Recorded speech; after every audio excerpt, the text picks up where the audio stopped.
Assalamualaikum warahmatullahi wabarakatuh.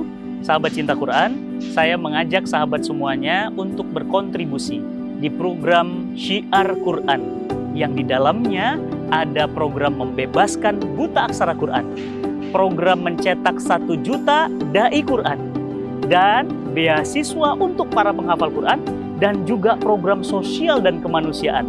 Sungguh ini bagi orang-orang beriman amat sangat menggiurkan. Maka atas apresiasi itu semuanya, kami persembahkan sebuah event spektakuler Amazing Muharram. Mari dukung event Amazing Muharram dengan berdonasi untuk program Syiar Quran. Daftar langsung di www.amazingmuharram.com. Salam cinta Quran. Assalamualaikum warahmatullahi wabarakatuh.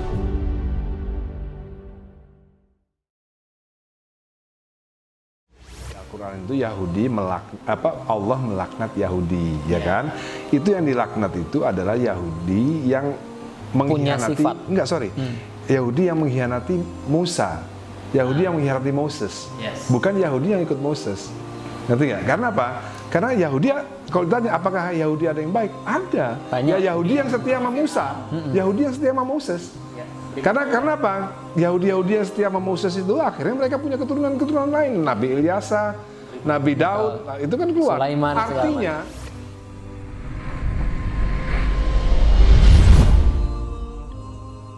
pada waktu itu ada 2 kota yang paling hebat di dunia.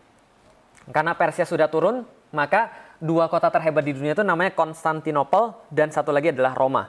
Satu ibu kota Romawi sebelah timur, satu ibu kota Romawi sebelah barat. Baghdad sudah hancur waktu itu. Bukan sudah hancur. Baghdad belum muncul. Karena kan Baghdad baru keren ketika zamannya Abbasiyah. Kan pada tahun 1000-an kan, Baghdad itu adalah 1001 apa namanya? Ya, 1001 malam, negeri 1001 malam. Sebelum ada kota Roma dan Konstantinopel, Baghdad itu duluan ada. Betul. Tapi bukan Baghdad. Namanya Al-Madain. Bukan Baghdad ya? Bukan, namanya Al-Madain. Jadi Al-Madain itu saking kerennya. Karena di film Alexander the Great itu dia sebutin Baghdad itu. Baghdad ada. Jadi Aristotle memberikan pelajaran kepada Alexander the Great bahwa orang Asia itu bisanya cuman aja. Mereka nggak punya kebudayaan. Iya. Nah, di film Hollywood itu, buatan Hollywood itu, waktu ketika Alexander the Great sampai ke Baghdad, dia ngomong Aristotle salah besar. Ternyata nggak gitu. Dia sebutin itu Baghdad. Ya mungkin Baghdad masa lalu ya. Itu kan sebelum Masehi, 400 tahun sebelum Masehi itu. Nah, nanti saya coba cek lagi karena setahu saya sebelum ada Abbasiyah, yang terjadi itu adalah orang Persia punya satu ibu kota yang lain daripada yang lain. Mereka punya ibu kota namanya Al-Madain. Tapi Al-Madain ini adalah gabungan daripada Madinah atau gabungan kota. Jadi 7 kota jadi satu. Jadi kayak kita Jabodetabek. Petanya beda sama peta Persia sama Babylon dengan peta Irak sama Iran sekarang emang agak beda. Dulu ada yang gabung-gabung. Iya. Semenjak kapital Sumeria, lalu kemudian Assyria dan segala macam beda-beda. Baghdad dikuasai oleh Persia di film Alexander the Great ya. Berarti sejarahnya mungkin jauh sebelum ini karena sebelum Masehi. 100 tahun sebelum Masehi. Betul. Baghdad itu udah ada. Nah, setelah itu udah ada, tapi namanya mungkin bukan Baghdad. Terms of Hollywood dibilang Baghdad. Iya, atau mungkin namanya Baghdad tapi bukan Baghdad yang sekarang. Bisa jadi. Nanti coba kita cek deh. Nanti insya Allah. Persia sama Romawi yang begitu besar tuh 612 sebelum Masehi. Kalau kekuasaan Persia dan Romawi pada tahun ini, ketika gambar ini digambar tahun 622, ini mereka lagi keren-kerennya karena mereka perang setelah Masehi. Karena 622 itu Rasulullah sudah ada dan lagi hijrah ke Mekah dan Madinah. Itu tahun berapa? Ayo. Salah. Iya.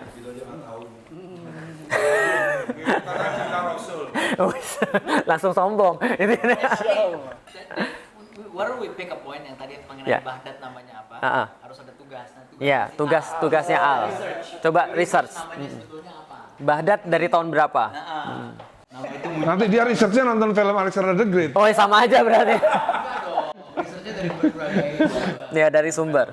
Masalah dia berpikir bahwa Hollywood sebelum bikin film Alexander the Great dia udah duluin research juga. Tapi ternyata banyak yang salah. Banyak yang salah, betul. Hollywood untuk familiarity, untuk supaya supaya populer audiensnya masuk, dia bikin pop culture. Iya, banyak yang salah, betul. Kalau lo bener-bener lihat situ, kadang-kadang banyak banget yang very anak. Betul. Tapi mungkin tadi bisa jadi betul. Tapi pada tahun ini ada 2 kota yang kemudian sangat keren di dunia. Yang pertama adalah Konstantinopel, ibu kota Romawi. Mungkin waktu Baghdad hebat-hebatnya itu waktu zamannya kota 1001 malam ya. Betul. Zamannya Al-Ma'mun. Let it rest, biar nanti maksudnya sebutan 1001 malam itu loh. Iya, 1001 malam munculnya dari sana. Iya. Kisah Abu Nawas. Bukan 1000 tahun lalu, bukan sebelum Masehi. Bukan, betul.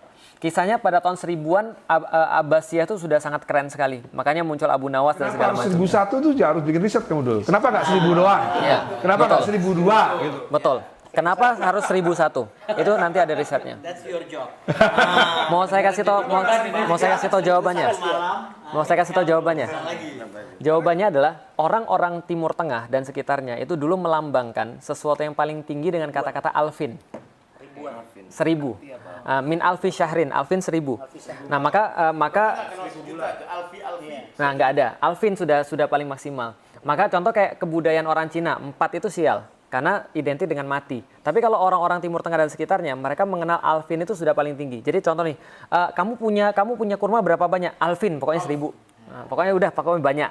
Nah, maka 1001 itu beyond banyak. Jadi more than itu. Jadi more than much. 1001 ya. Kenapa film-film yang kayak film Matrix atau film-film Hollywood atau film Yahudi yang lain selalu kamarnya 101? Nah, itu di research.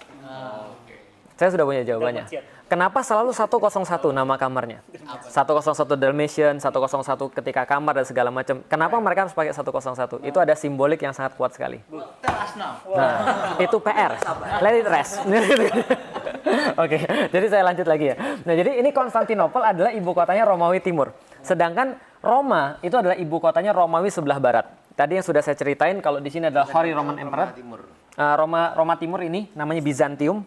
Ini Roma Barat atau Holy Roman Emperor. Kekaisaran Romawi suci yang dipimpin oleh seorang paus. Kalau di sini dipimpinnya bukan paus tapi namanya patriark. Patrik artinya bapak, Patrik. Kalau paus ya artinya paus gitu kan ya. Artinya juga sama. The Holy Father. The Holy Father, betul, paus. Nah, maka ini kemudian 2 ini dan ini juga diketahui oleh orang-orang muslim. Nah, saya sedikit fast forward. Kalau ini tahun 622, 5 tahun berselang setelah Rasulullah hijrah, ini ada satu perang yang termasuk paling berat di antara perang-perang kaum muslimin. Saking beratnya perang ini, maka Allah mengabadikan di dalam Al-Qur'an dengan kata-kata yang sangat ngeri. Allah katakan izja'ukum min fawqikum wa min asfala minkum wa idzaghatil absara wa balaghatil qulubul hanajir. Allah katakan, ingat nggak ketika hari itu? Ketika kalian itu mendapatkan sebuah ancaman dari depan, dari belakang kalian, sampai yang namanya jantung kalian tuh sampai nyesek sampai ke sini. Jadi sampai naik sampai ke sini. Jadi rasanya kayak apa ya? Kayak jantungnya tuh naik sampai ke tenggorokan. Wa tazunnuna billahi dzununa. Betul. Dan tidak hanya itu, tapi mereka berprasangka pada Allah dengan berbagai macam prasangka. Bayangkan sampai selevel Rasul dan bukan selevel Rasul, selevel para sahabat sampai menyangka-nyangka sesuatu yang lain pada Allah. Mereka bilang kayaknya Allah sudah ninggalin kita. Kayaknya kita bukan agama yang benar. Kita pasti kalah. Itu perang apa namanya? Perang Khandaq. Nah, saya sedikit cerita tentang perang Khandaq. Perang Parit. Ini adalah perang Parit. Pada saat perang Parit, ini adalah Madinah. Ini ada banyak sekali gunung-gunung yang mengitari Madinah. Jadi sebelah sininya gunung, sebelah sininya gunung, sebelah sininya gunung, sebelah utaranya doang kebuka, Madinah. Maka orang-orang Quraisy itu sudah mengumpulkan sekitar 10.000 orang. 10.000 orang jalan ke Madinah dari Mekah, pengen menghabisi Rasulullah, dan 6 hari lagi nyampe. Cuma intelijennya Rasul canggih. Apa tuh? Namanya Jibril. Jadi Jibril ngasih tahu pada Rasulullah, ya Rasulullah, ini ada pasukan 6 hari lagi nyampe. Jadi dia CIA atau bin. Betul. Binnya di situ. Gitu kan. Langsung kemudian ini 6 hari nyampe, kamu harus berbuat sesuatu intercept. Tapi dia nggak di bawah presiden. Enggak, langsung. Ini apa namanya? Betul. Dia Ini bertanya. Iya betul. Itu pertanyaan atau sindiran. Salah kan Pak Rizal, bukan saya. Enggak, ini nanya. Nanya, baik. Nah, jadi ketika Jibril ngasih tahu, Rasulullah langsung ngumpulin para sahabat dong. Kemudian bilang pada para sahabat, kalian punya berapa pasukan? Hitung. 3.000 ya Rasulullah. 3.000 lawan 10.000. Enggak logik. 3.000 lawan 10 enggak logik. Pasti kalah kalau secara hitungan logika. Maka kata Rasulullah, tapi enggak apa-apa. ada nggak di antara kalian punya ide? Salman Al-Farisi, orang Persia, langsung angkat tangan. Ya Rasulullah, kami bisa di Persia, kami bangun parit. Dengan bangun parit kami kami angkat tanahnya ke atas, kami punya higher ground, kami bisa panah mereka, mereka tidak bisa lewat untuk paritnya. Dan kita tetap agak sulit menang. Tapi kata Rasul, nggak apa-apa kita buat. Dibuatlah parit ngelilingi Madinah. Jadi dia create vantage point. Betul. Tapi tetap nggak bisa menang. Vantage point, betul. Iya. Nah, jadi dia bikin kemudian parit 8 km. Jadi di sini 8 km dan mereka gali parit itu bukan kayak parit di Indonesia. Parit di Arab itu ya kalau pernah pergi ke Arab batu semua. Jadi mereka bukan pakai cangkul, mereka pakainya lembing. Dihancurin tanahnya, lalu kemudian diangkat, dan spesifikasinya menurut Salman Al-Farisi, dalamnya harus sekitar 3 meter, lebarnya harus 5 meter. Dan panjangnya 7,5 atau sampai 8 km. Ini berat sekali. Saking beratnya ini, para sahabat itu sampai ya dalam tanda kutip mau nyerah. Bahkan, what they're creating is a vantage point karena sekarang untuk snipernya. betul. Kalau sekarang sniper naik ke atas. Nah, dulu mereka pemanah. Betul. Dari Persia. Nah, ini sekaligus membuktikan kita nggak ada masalah. Nggak ada masalah sebenarnya untuk mengadopsi teknologi dari manapun. Jadi ini adalah ketika mereka lagi gali itu, bahkan dikatakan dalam sejarah itu, sampai para sahabat ada yang nggak tahan, lalu minta izin pada Rasulullah. Ya Rasulullah, saya izin. Ngapain? Saya mau pulang ke rumah aja. Kenapa? Di rumah saya banyak orang nih. Banyak orang harus dikasih makan. Dan saya harus kemudian sebagai laki-laki saya makan. Padahal dia takut mati. Maka kemudian Rasul izinkan. Ada beberapa yang bilang, ya Rasulullah, saya di rumah ada anak dan ada istri, saya pulang. Maka Rasul izinkan. Yang bersama Rasul cuma tinggal 2 orang. 1, orang mukmin yang benar-benar beriman. 2, Yahudi yang terpaksa. Selalu ada jus. Kenapa ada jus di sini? Karena Yahudi sudah berkomplot dengan pasukan 10.000 ini. Mereka sudah saling kemudian ngobrol gini. Kami berada di dekat Muhammad untuk mengawasi Muhammad. Nanti kalau sudah waktunya, kamu nyerang, kami akan nyerang mereka dari belakang. Jahatnya Yahudi. Jadi kami akan ganggu anak mereka, ganggu istri mereka, dan itu lebih berat daripada ngadepin musuh di medan perang. Yahudi secara generalisasi atau Zion? Zion di bidang itu pada saat itu. Ya, Yahudi yang jahat, gitu kan ya. Ada yang langsung. Betul. Betul. Saya sepakat. Karena kita memang nggak boleh. Yahudi yang nggak setuju. Iya. Nggak. Saya sepakat karena memang gini. Karena memang Yahudi itu tidak boleh dibenci. Yang dibencikan perbuatan Yahudi. Sedangkan orangnya kita nggak boleh benci. Jadi kita tidak boleh mengatakan ras Yahudi, tapi memang Yahudi as a sifat. Ya, jadi kira-kira betul. Lebih tepat lagi spesifik. Iya, supaya lebih spesifik Zion. Nah, siap. Sebenarnya kan masalahnya kan karena sudah ada ayat di Al-Qur'an yang mengutuk melaknat Yahudi. Padahal yang dilaknat itu adalah Yahudi. Sifat. Bukan. Belum ada Zion dulu, Bro. Iya. Dan apa namanya cikal bakal dan sifat. Iya, secara sifat. Until today yang protes-protes mau di New York segala macam, Jews for Peace yang nggak, mereka pun ada yang bilang menolak untuk kehadiran okupansi di Palestina. Iya, betul. Dari situ juga keras. Ada orang Israel demo-demoan. Konteksnya itu di Al-Qur'an itu Yahudi Allah melaknat Yahudi, ya kan? Itu yang dilaknat itu adalah Yahudi yang mengkhianati, Yahudi yang mengkhianati Musa. Yahudi yang mengkhianati Moses. Bukan Yahudi yang ikut Moses. Ngerti nggak? Karena apa? Karena Yahudi, kalau ditanya apakah Yahudi ada yang baik? Ada. Banyak. Ya Yahudi yang setia sama Musa. Yahudi yang setia sama Moses. Karena apa? Yahudi yang setia sama Moses itu akhirnya mereka punya keturunan lain. Nabi Ilyasa, Nabi Daud, Sulaiman segala macam. Jadi dari awal memang ada Yahudi yang jahat, yaitu Yahudi yang mengkhianati. Ketika Nabi Musa mencari di bukit itu, mereka kan nggak salah, akhirnya mereka nyembah sapi lagi, nyembah sapi lagi. Itu yang dilakukan Allah, gitu kan? Bukan Yahudi yang setia pada Moses. Karena akhirnya apa? Karena Yahudi yang Bani Israel yang setia pada Moses, akhirnya toh mereka juga punya keturunan nabi-nabi lagi sampai Isa Al-Masih. Betul. Nah, Arab pun ada yang Abu Jahal, Abu Lahab kan itu Arab juga gitu loh. Jadi kita mesti konteksnya mesti benar gitu. Dan Yahudi ada yang jelek, Arab juga ada yang jahat. Siapa yang Arab yang jahat? Ya Abu Jahal, Abu Lahab. Abu Sofyan pun kan juga sebenarnya masuk Islam kan gara-gara terpaksa. Foto Mekah. Ada generalisasi ya.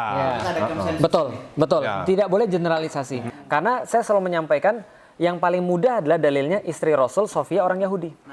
Maka kita tidak boleh membenci orang Yahudi. Yang kita benci adalah lebih fair sifat. Sifat mereka yang membangkang, membunuh para nabi, mengkhianati para nabi dan seterusnya. Nah, juz ini di sini kemudian mereka berkomplot, dan ketika mereka berkomplot mereka jadi mata-matanya. Nah, maka ketika gali parit ini, dua kelompok ini ada di sisi Rasulullah. Nah, ketika di sisi Rasulullah Shallallahu Alaihi Wasallam ini, para sahabat ketika lagi gali parit ini, mereka penasaran ketika gali parit. Dikisahkan ketika gali parit ini, mereka makanannya adalah tangan dicelupin ke air, lalu kemudian ditaruh di gandum, dijilat untuk seharian. Jadi sangat dikit sekali makanannya. Atau kemudian satu kurma dikasih kemudian orang-orang yang berbaris disuruh ngemut sampai habis kurmanya. Betul, sangat low ransom, sangat panas dan sangat dingin pada malam harinya, dan mereka sangat-sangat susah pada saat itu. Nah, pada saat itulah dalam kondisi begitu ada yang nanya pada Rasulullah, "Ya Rasulullah, kota mana dulu yang akan kita taklukkan? Awil Madinata ini tuftahu awalan. Mana yang akan kita taklukkan terlebih dahulu? Konstantinia au Rumiyah. Apakah kota Konstantinopel, balik lagi ke sini, atau Roma? Dan dua kota ini ngeri. Konstantinopel ini kota terbesar di dunia dan terindah di dunia pada zamannya. Dan ada Hagia Sophia. Waktu itu belum ada yang 4 ini, belum ada. Tapi Hagia Sophia ini adalah gereja terbesar sekaligus merupakan simbol daripada superioritas orang-orang ortodoks di dunia pada saat itu. Nasrani ortodoks. Dan Roma itu kalau enggak karena Konstantinopel, ini nomor 1 kota ini. Karena kota ini benar-benar bagus, dari dulu memang dirancang dengan banyak sekali fontaine, fontaine itu air mancur. So you like Roman, makanya itu sangat di Roma juga. Betul, makanya di situ ya Roma. Nah, jadi di setiap alun-alun itu ada banyak fontaine, dan hebatnya fontaine di Roma sampai detik saya berbicara itu airnya diambil daripada gunung-gunung dan bisa langsung diminum. Jadi kalau ke Roma, saya pernah ke Roma wudhu di depan Spanish Step. Wudhunya di depan itu, di depan fontaine kura-kura itu. Wudhu di situ terus naik terus kemudian sholat, di foto-foto orang gitu segala macam. Ya intinya adalah di situ adalah dari dulu memang kota yang sangat bagus sekali. Dan orang-orang Romawi selalu bangun kota di atas 7 bukit. Selalu, karena mereka meyakini 7 itu adalah tempat mereka bangun untuk dewa-dewa mereka. Nah, maka Konstantinopel, Roma sama-sama kota 7 bukit. Sama-sama kota 7 bukit, dan ini indah kedua setelah Romawi. Nah, para sahabat nanya pada Rasulullah dalam masa itu, "Ya Rasulullah, yang mana akan kita taklukkan terlebih dahulu? Konstantinopel atau Roma?" Jadi bayangkan dalam kondisi ngeri kayak gitu, ini ada sahabat yang nanya, kalau kita boleh mengakses kondisi mental mereka itu memang betul capek, tapi mereka penasaran. Karena mereka sudah tahu seluruhnya akan takluk dua-duanya, tapi mereka nggak sabar pengen tahu yang mana dulu yang takluk, Konstantinopel atau Roma. Rasul jawab, "Madinatu Hiraqla tuftahu awalan."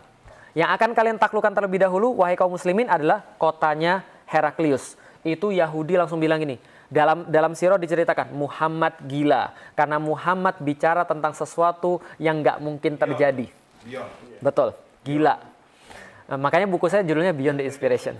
Nah, Muhammad gila. Makanya orang-orang yang nggak suka sama Nabi Muhammad punya sebuah julukan favorit, Al-Majnun. Al-Majnun artinya orang gila. Laila Majnun, itu Majnun artinya gila karena cinta. Nah, di sini gila. Kenapa? Karena Muhammad itu bicara tentang sesuatu yang nggak masuk akal. Ternyata para sahabat yakin, para sahabat percaya, ini peperangan dimenangkan oleh kaum muslimin. Cerita lengkapnya di surat Al-Ahzab. Karena Al-Ahzab artinya perang parit atau perang koalisi, yaitu menggambarkan tentang perang parit. Nah, singkat cerita, Ahzab.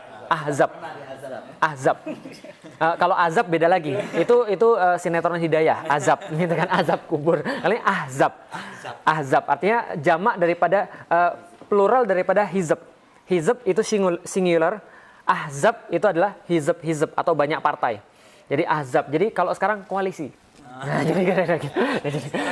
sekarang koalisi silakan dikembangkan gitu kan ya. Nah, jadi koalisi itu memang dari dulu terjadi gitu kan ya. Apalagi kalau udah mau pilkada gitu. Betul, terutama ada satu kota enggak usah deh. Ya. Jadi ini adalah hadis yang kemudian ditampilkan oleh Rasulullah setelah kemudian setelah perang Ahzab itu selesai, la tuftahannal Konstantiniyah fala ni'mal amiruha wala ni'mal jaishu dzalikal jaish. Ini kemudian ini hadisnya sangat luar biasa keren sekali, karena la tuftahanna ini ada lam ini kalau di dalam bahasa Arab adalah sebuah huruf penguat. Jadi huruf penegas. Jadi kalau ada sebuah lam maka dia ditegaskan. Kalau di dalam bahasa Sunda jadi pisan. Dalam bahasa Jawa jadi tenan. Jadi pokoknya enak tenan. Nah, itu tenan itu adalah la-nya.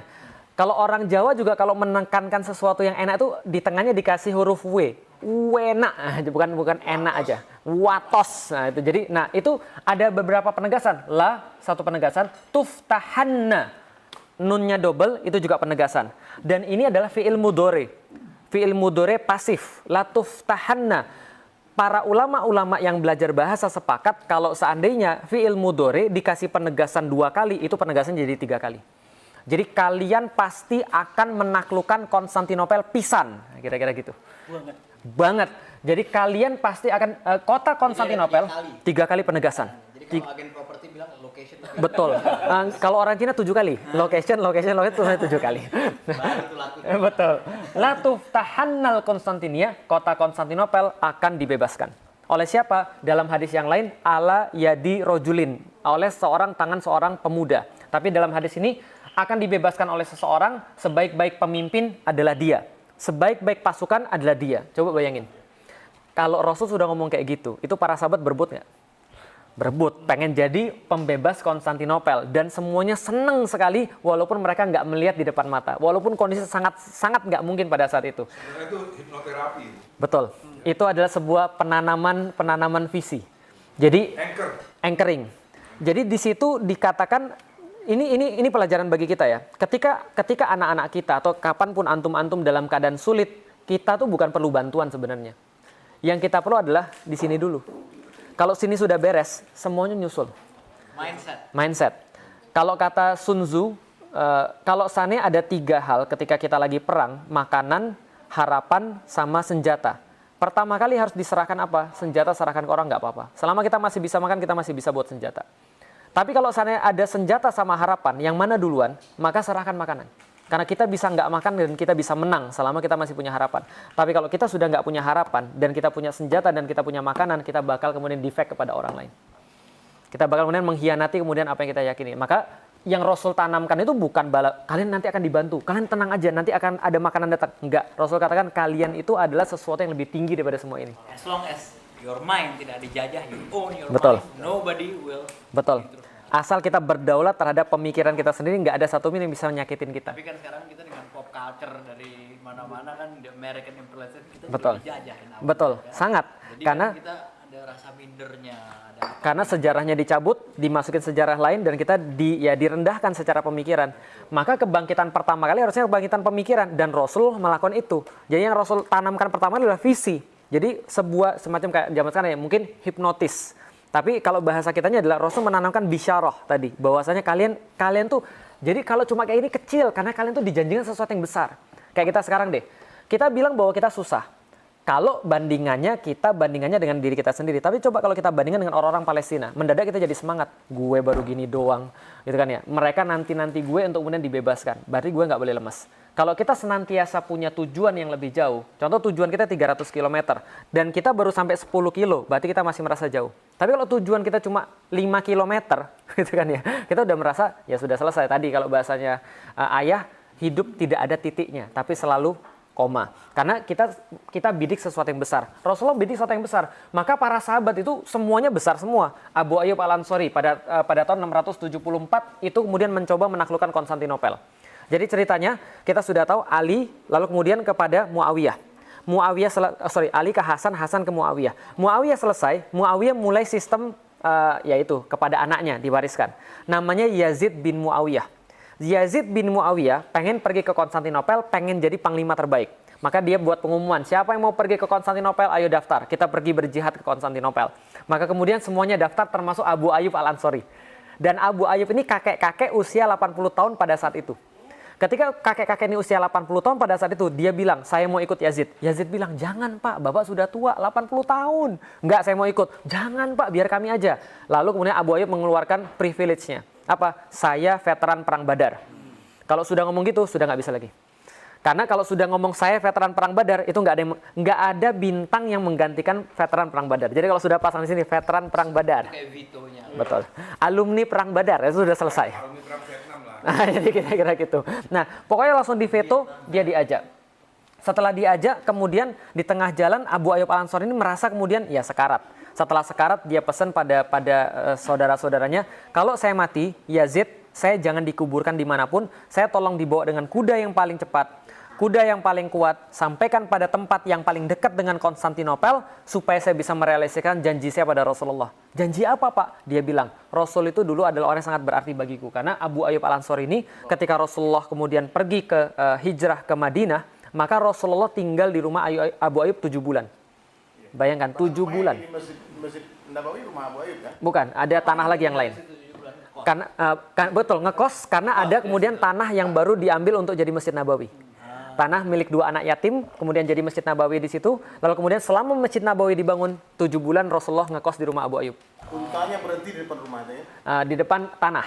Lalu kemudian di depan rumah Abu Ayyub. Nah, setelah kemudian 7 bulan tinggal di rumah Abu Ayyub, nah itu sangat tidak bayar karena para sahabat senang sekali. Bahkan sahabat-sahabat merasa sangat iri dengan Abu Ayyub. Dan ketika Rasulullah bersama Abu Ayyub bilang, dulu saya pernah bilang, ketika dengar hadis tentang Konstantinopel, ya Rasulullah, aku pengen mendengar gemerincing pedang dan derap kaki kuda pasukan yang menaklukkan Konstantinopel. Maka Rasul mengiyakan. Nah ketika itu dia bilang, saya sekarang sekarat, saya mau dengar gemerincing pedang dan derap kaki kuda pasukan penakluk Konstantinopel. Dimakamkan mayatnya Abu Ayyub di sana, pasukan kalah. Kenapa kalah? Gara-gara nggak perhitungan winter. Musim dingin mereka nggak ngerti. Mereka orang Arab nggak ngerti kemudian 4 musim seperti di Romawi, lalu kemudian hancur berantakan. Berikutnya Maslamah bin Abdul Malik bawa sekitar 120.000 pasukan, termasuk the most decisive battle in history, tulisan Abdullah Enan. Iya, 120.000 itu kemudian dia datang ke sana tapi kalah. Kalah lagi gara-gara apa? Kalah gara-gara Greek fire. Jadi ketika Greek fire, api Yunani, nanti search saja, itu bisa hidup di lautan. Jadi api bisa hidup di lautan. Orang Yunani itu keren. Dan mereka kemudian menghancurkan lebur pasukan Maslamah bin Abdul Malik. Tapi Maslamah bin Abdul Malik meninggalkan satu masjid yang sampai sekarang masih bisa didatengin. Namanya Masjid Arab di Istanbul, Arab Jami namanya. Nah itu dari tahun 717. Harun al-Rasyid, ini lebih keren lagi. Suatu hari Harun al-Rasyid ini, dia itu sudah tinggi sekali dan dia bisa secara literally menaklukkan Konstantinopel. Tapi dia nggak mau, entah kenapa alasannya. Yang jelas pada satu waktu ada satu pengganti daripada kekuasaan namanya Nikephorus. Nikephorus ini bilang gini, tahu nggak, dulu penguasa sebelum gue itu lemah. Sekarang gue yang berkuasa, gue nggak mau lagi bayar upeti pada lo.